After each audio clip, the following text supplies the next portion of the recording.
The end of an era. The last gasp of feature films in movie theaters. That is what we are potentially facing with a 2024 that could see very, very little in terms of new movies. It's all due to the ongoing Hollywood strike, the actor strike that just won't end. They've all walked away from the table. There is no end in sight. It is now time for us to think that Blockbusters may be gone for the summer of 2024. We have brought in an expert, a true expert, someone who has guided the guilds in the past, to talk us through why what has just happened, under the guidance of Fran Drescher and others, could be the very end of entertainment as we have known it.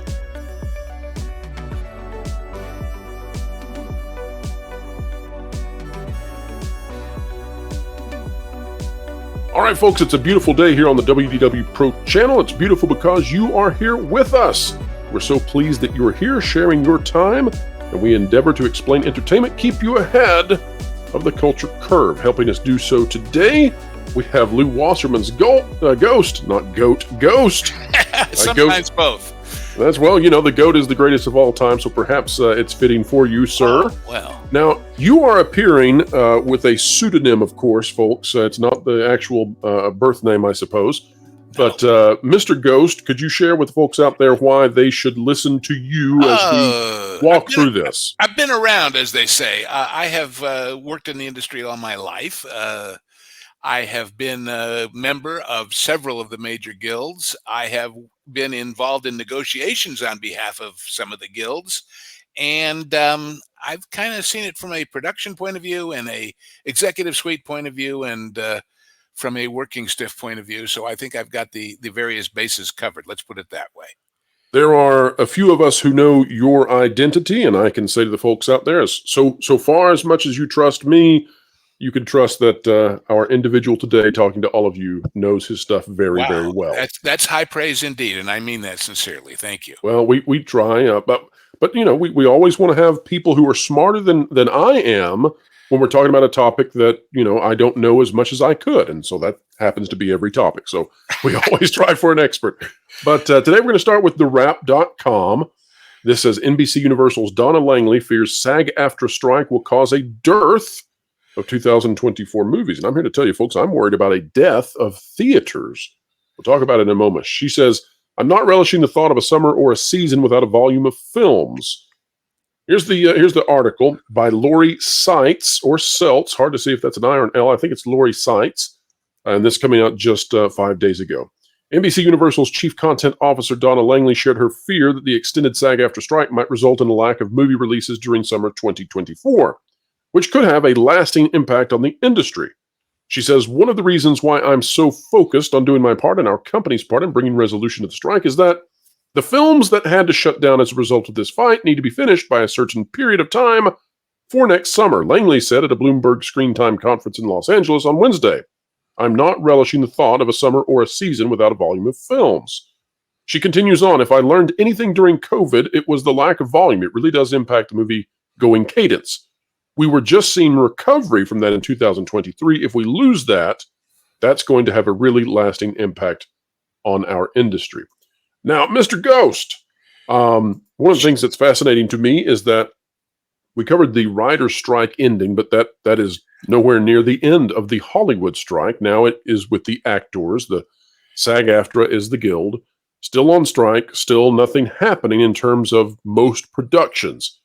Where do we need to have this thing wrap up by for us to get stuff out in 2024? She used a very interesting word, the cadence. In other words, people get out of the habit of going to the movies. And I think that's kind of happened to some degree anyhow, in the sense that a lot of these big films, people are saying, yeah, but it'll be on streaming sometime in the next few months anyway. Why bother? I can make my own popcorn.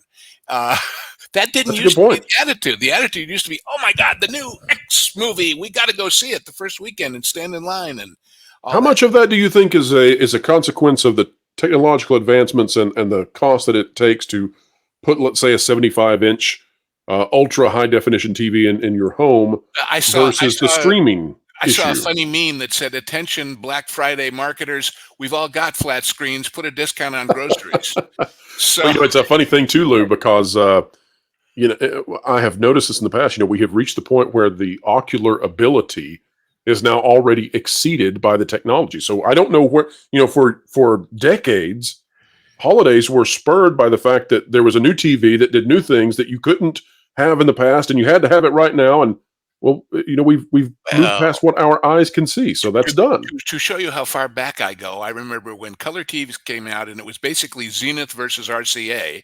And Zenith's claim to fame was, "We use handcrafted circuit boards, not those printed things that RCA uses." That was part of the Handcrafted benefit. circuit boards. And you know Oh, I what? love it. My family bought a Zenith because that Of was the course. sales pitch. So, It's of course, it I love it. Well, wasn't all okay, so slave labor in China doing the soldering in those days, so maybe people trusted it more. everyone was a Rolls Royce of a television But back but, then. but But first of all, the writer's strike being over has relative irrelevance in several ways. First of all, nothing can seriously move till the actors get solved because nobody wants to spend. She talked about films being finished in a certain time.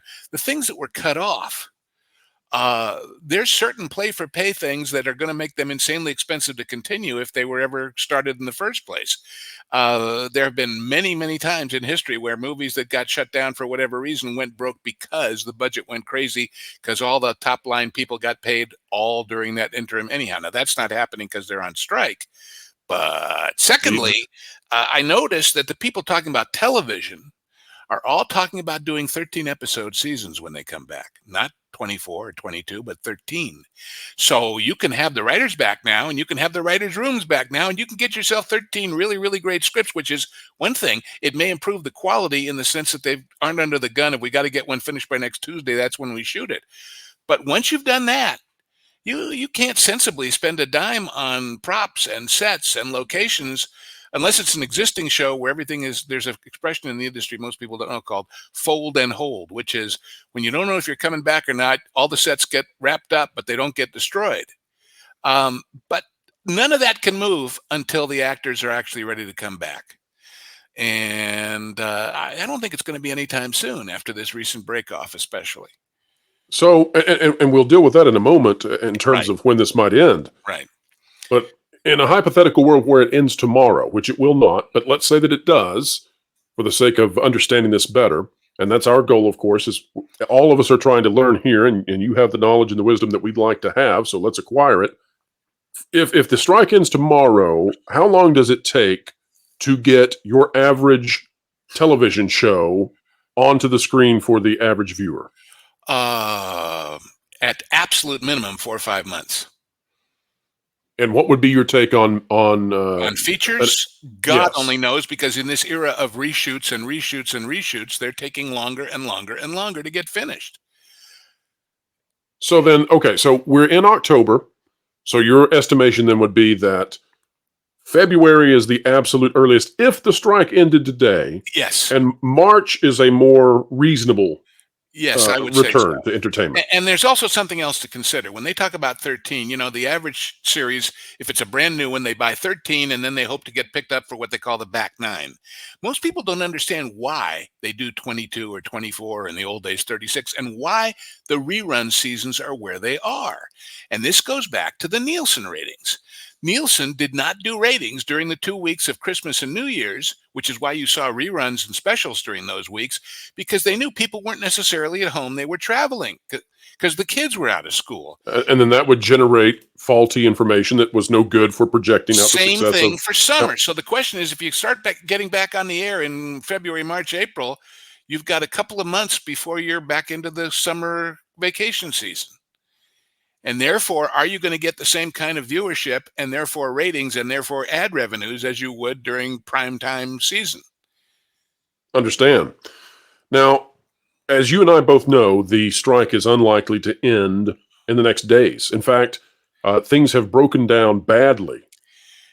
And what's important to understand about that is this: they had some things that they'd agreed on, and then they got together and said, well, okay, we agree on that. Now this.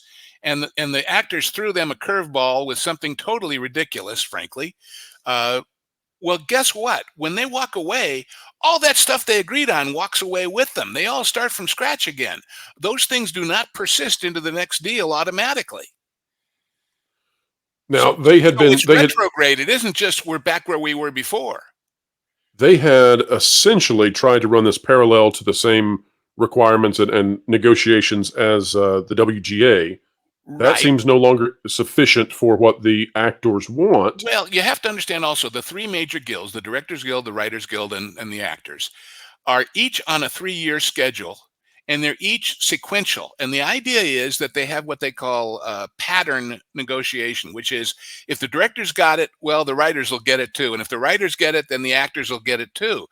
That didn't happen when the Directors Guild made a deal with the writers, and it's not necessarily going to happen with the actors off the writers' deal. That's Excellent. unusual. Well, let's go to who is one of the individuals that we assume is leading in these negotiations.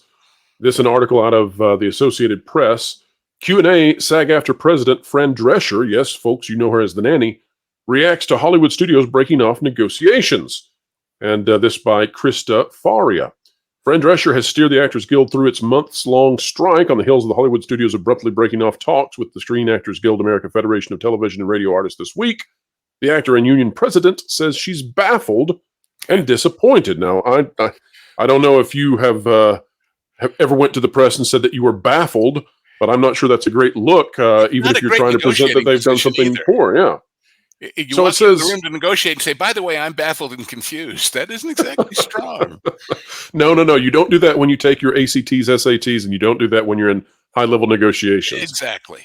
Now, here's what she had to say when asked about what happened. She said they had given us a proposal package. We worked for like 36 hours on it. We brought it back to them. We walked them through it, and they left and then called a few hours later and said, we're breaking negotiations.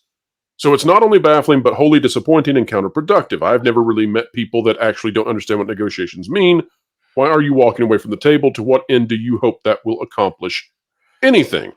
She goes on to say, and actually my members are more pumped up than ever.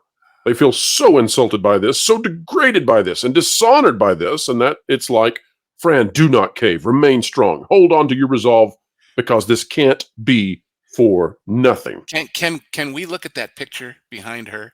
Isn't it beautiful? We have movies about labor unions.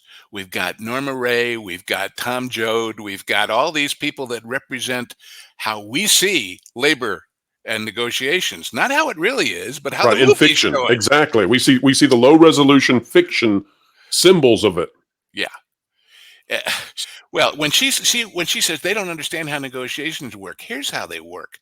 When the other side comes to you with something that's totally out of left field and ridiculous, when you thought you were close to a deal, you walk away to try and get them to wake up and smell the coffee and realize that was a mistake. Well, and here's the other thing you've got to think about. So the studios, having wrapped up the WGA issues, they should have been completely on board. The corporation should have wanted in every single way to have ended this. There's no benefit to them. So the fact that they're willing to then walk away is a signal that the demands from the actors are so far out there as to be untenable. Is that fair to say? And I think it's sending a signal to those small percentage of the actors who actually work regularly.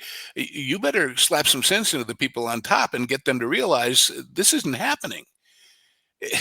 As I think you and I have discussed before, but let's just reiterate these numbers so people understand. If the coal miner workers go on strike, if the auto workers go on strike, everybody's out of a job, and therefore there is pressure on them to make a deal. But when 165,000 members of SAG-AFTRA go quote unquote on strike, somewhere around 2,000 or 3,000 of those are the people that make 90% of the income and work all the time. The other people may have great jobs in high industry or low, but it doesn't affect their day-to-day bread on the table because they're quote unquote on strike in name only. They aren't working anyway, but they vote for Fran Drescher and the leadership, and they vote to ratify or not the contract. And, they're all on stage. And you're suggesting too, because they have very little in terms of skin in the game, then they can continue to vote in favor of this hardline position. And the skin they have in the game is their virtue signaling to their pals. Well, we know how that goes then. We've witnessed what that does throughout academia and elsewhere. So fair enough. That's going to be great. Yep. I want to come back to another answer that she gave regarding the fact that this is now the longest strike in the Actors Guild's history. Here's what she said about that. She said, "Well, I think it's indicative of the fact that they stopped talking to us back on July 12th and didn't come back until less than 10 days ago. You know, we've only met with them a couple of times." Now, let me interject here that probably the reason that this occurred is that they were trying to take the WGA first and then Exactly. run They a were parallel busy. system behind that. Right. So she goes on to say, "I don't even know what they're thinking, but I did say, again, with the baffled stuff, you just can't say this because it goes to question your very competence at the thing that you're doing, but what have you. But I did say to them, with all due respect, we have been waiting for you to come back. We wanted to avert a strike. We extended an unprecedented extension, and we called them in the 11th hour. They don't really want to negotiate. They just want us to like what they want us to like. They don't want us to have a mind. They don't want us to have a thought. No. They don't want us to have feelings or complain that we can't make a living and we can't support our families and we're having problems paying the rent." And I guess what I would ask of you on this doesn't sound to me like a credible position to be putting out into the world, but especially to some of the most powerful people in entertainment. This sounds to me like a spousal grievance almost. What do you make of this? Well, look, you and I talked about the writers' leadership being some of the members of it that should have been there not being there and all the rest of that. In this case, everybody's there, but nobody's home as far as understanding how the real world works. Now, understand, the actors have always been the most out there of all these various unions. And that's saying a lot considering some of the people in the Writers Guild, if I may be so bold, since I was a member too. But there's a story I could tell you that might illustrate for people how it works. And it was told to me by the former executive director of the Directors Guild. When he first came to Hollywood from New York, when he was working for an entertainment union, they were the of counsel, and there was the outside counsel for SAG. And therefore, every month when the SAG open board meeting came, they had to send somebody to be there to be the legal expert, and he got picked for the first time, and he'd never been to one. The issue at hand, and this will show you how far back it goes, was voicemail. The issue was, should the SAG office put in voicemail? Now, first of all, you'd think that would be a job for the staff to just say, yeah, put it in without having to go to the members, because understand the executive director, when you hear that term, people out there, that doesn't mean an actor. That means the paid staff that administer the guild's business. But no, it had to go in front of the membership. So they talked about it for 20, 30 minutes, and then they opened it up to the audience for questions. 4 hours later, they finally adjourned the meeting without a decision. Now, here's what my friend told me. He said everybody got up and they all made the same points, but he realized halfway through what they were doing. They were auditioning to be the voice of the voicemail. That's where their heads are. That's where their heads are. Uh, there's a famous joke in Hollywood about the actor who comes home from work and his house is burning and the walls are covered in graffiti, and he runs into the house and his wife is lying there in a closet, tied up and gagged, and obviously has been beaten, and he rips everything off. He says, "Who did this? Who did this? I'll kill him, I tell you." And she says, "It was your agent." And he suddenly beams and says, "My agent came to the house?" So, we're dealing with, Oh, and listen, I have dear friends who are actors. I respect their talent enormously. When they're great, they're great. But again, a lot of these people, they got into the guild. Understand, if you get one job, you still don't have to join. When you get your second job, they do what they call Taft-Hartleying you in, which means you have to join and pay the dues and all of that. But that might be your last. And when they're fighting for things like, pension benefits or health plan benefits, most of them are never, ever going to qualify for those benefits. They're never going to work enough to be vested. So what do they got to lose? Well, there are people who definitely have something to lose in this, and Oh, it's yeah. Oh, everybody yeah. involved in the entertainment industry. And all those writers who just finally solved their problem and Yeah. want to get back to work. Right. Well, Not to mention the let me ask directors, you this, which, though. remember, folks, the Directors Guild is assistant directors and unit production managers and location managers and floor man. A lot of people, not just the Steven Spielbergs. And all of them are standing still, holding their breath, waiting and twiddling their thumbs while these guys figure it out. So I want to ask you a question then that I had not anticipated asking you, but we're here and I'm curious about it. Maybe the audience will be as well. We covered the fact that the WGA in its official statements, encouraged its members to go join the picket lines with the actors. What did you think when that came out? That it's illegal. And let me explain what that is. There is a rule, and I am honestly, even though I was pretty close to this, not certain if it is in the contracts or if it's in the NLRB rules. I believe it's in the latter, that says you can be in sympathy, but you cannot, on behalf of the organization as an organization, go out on strike because the other guys are. So this walks pretty darn close to that when you tell your members, go stand in line with those people. If they decide to do it on their own, hallelujah, they're wonderful. They're entitled to do and express their opinion. But if you command them to take part in the strike of another guild, that walks pretty darn close to the line. Well, And at the time, I thought if for some reason the Writers Guild did not ratify the contract, the producers would have one hell of a weapon to come back at them with over that statement. I thought from a metaphorical kind of viewpoint, this was also like shaking hands with someone who's ready to stab you in the back the moment it's over. Well, that's all true. But the issue is, if you can say it all you want as a person and as a fellow member and as a member of the industry and everything else, but when it comes out of the headquarters office as an official statement, it is suddenly walking into some legal minefields. So let's talk about a minefield, the summer 2024. Yeah. We're sitting right now at October. I'm thinking about movies like Deadpool 3. There's a lot riding on that movie. Yep.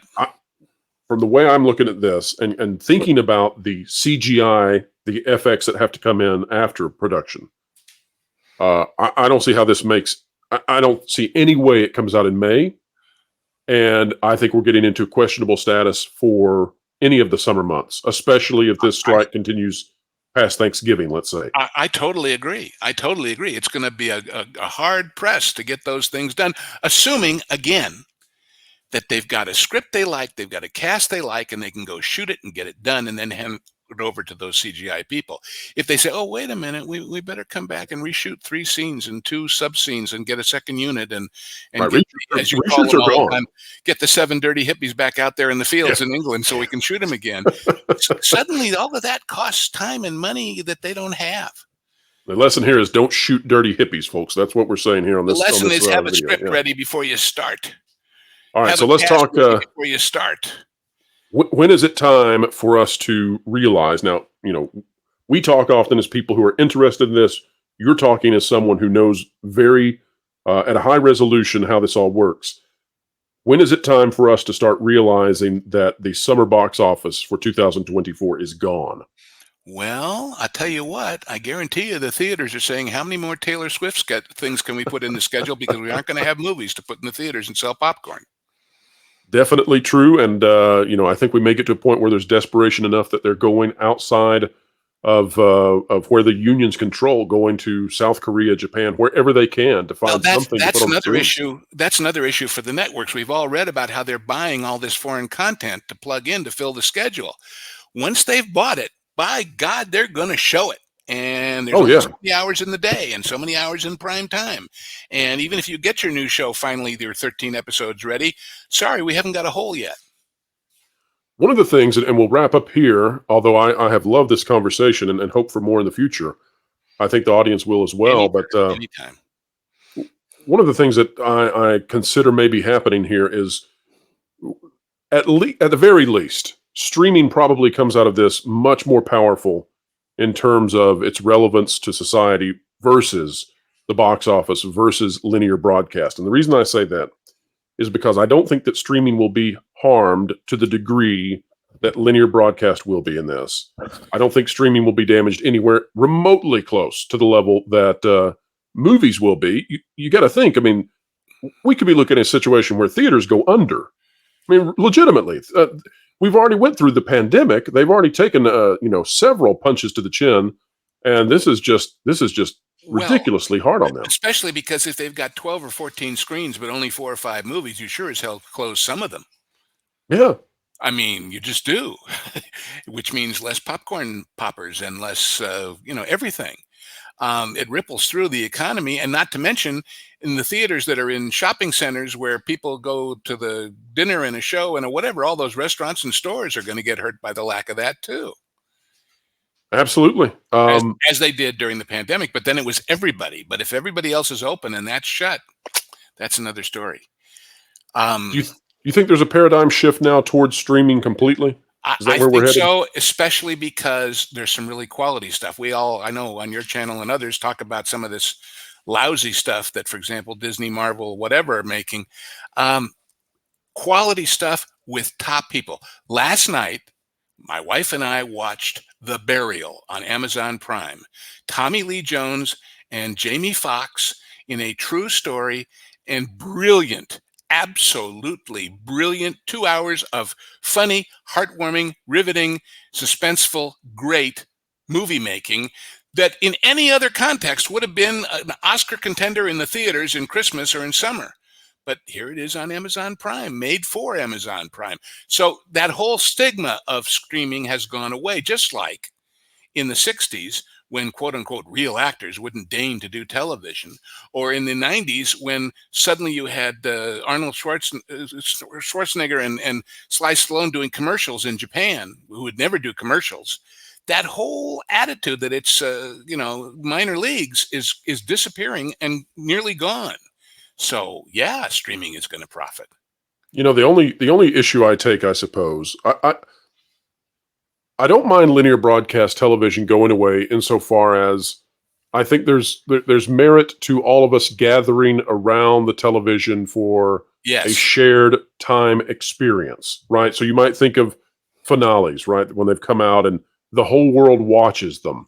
But that can be replicated to some degree on streaming. Not all of the streaming platforms do that, but it can be replicated to some degree.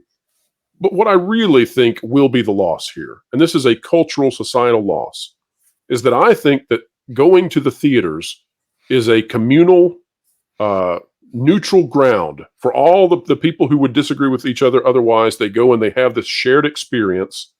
And it's one of the last places where that happens. You I might think that totally, sports totally stadiums are agree. similar. I totally agree. You can go back to they used to talk about during the old days of radio that when Amos and Andy was on, you could walk down the street of any town and listen to the show because it was coming out the front doors and open windows in summertime of every household. The entire nation was in one show at one time together. Then you go to when you said finales. Look at MASH, or look at. I'll tell you what. The last episode, the big finale of The Fugitive, when he finally caught the one-armed man, I was at summer camp as a kid, and there were no VCRs. We had a big reel-to-reel Sony tape This was player. this was real scarcity, eh? This was We had a there tape now. player, and my mother, God bless her, recorded the show for me so I could listen to it when I got home from camp. So I mean, these we must-see TV, The Sopranos, all of these things. Yes, it's a shared culture, and it's a shared, and it's going away. And you're absolutely right. It's a damn shame and a loss, and it affects the cohesivity of our society Yes. beyond merely the movies. Yes, it generates fragmentary groups that are no longer interacting with one another in Which, in the realm of our fiction. political world is encouraging anyway for its own benefit to try and divvy us up to divide and conquer. We don't need Right. any more of that. But let's battle over which is better, Star Wars or Star Trek, versus where we could battle in the real world. And Yeah. so that's why I hope sincerely that movie theaters will hold out, they will manage, and that we'll come out on the other side with continued communal experiences. I think this Taylor Swift thing, for all the fun that we could have about it, there's a communal experience. Women of all different political backgrounds and religious beliefs and etc. going to be Swifties, going to watch Taylor Swift in concert in their theaters. So And the smart hopefully men are going with them. yeah, that's right. Exactly. The dummies Absolutely. are staying home and saying, "You go see that. I don't want to see it." The smart men are saying, "By all means, honey, let's go and enjoy it together." Well, that's how they got. That's how they found their ladies in the first place, I would say. I guess. So Well, there you go. Date that's night, right. the movies. Not, That's hey, you want to get together and sit in my parents' basement and watch something on the big screen?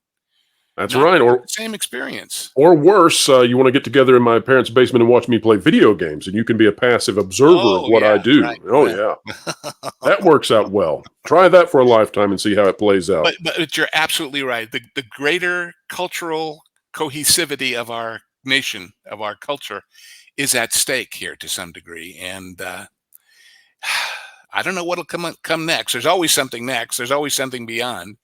But I may not be around to see it, but I hope my grandchildren are and that it's better. The general cohesivity of our society. Fran Drescher, you might not want to be baffled since that's what's on the line here. Yeah, well, that baffled stuff. Um, Bewitched was a TV show. Baffled was not. That's right, and nobody wants to watch it in the real world either. All right, Mr. Ghost, normally this is where we say, where can we find you? And you tell us all about the places that we can go, but... you know where ghosts are. I'll be out there avoiding mixing the streams of the Ghostbusters. And, that's do not ever mix the streams. I'll be here. That's right, until mixing the streams is called for in the finale, which... well played to the script writers there. Yeah. All right, folks, look to the ether for Lew Wasserman's Ghost and check him out as he appears, we hope, in apparition or however it may occur on this channel. All right, folks. Thank you. Go ahead, sir. And I hope I pass the audition, as they say. So, well, flying colors. It's an honor that you're even on the channel with us, and it's just a tremendous opportunity to get to talk with you. And we hope, folks, that you've learned quite a bit from this discussion and had some fun along the way with us. I know it's been a lot of fun for me. If you did have a good time, consider clicking the like button, share, subscribe, and when you click it, you do indeed stick it to the algorithms. It's the notification bell. Finally, this is not just a conversation between two people, but no, we open this up to all of you. It is communications with a community of which you are a part. So drop a comment down below. We covet your comments. We care about what's on your mind. And folks, as we say at the end of every show, and we mean it, keep learning, keep growing, and keep having fun. Oh.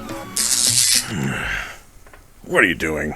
Well, you see, I wanted to get some inside scoops on Disney and their different corporations, if you know what I mean.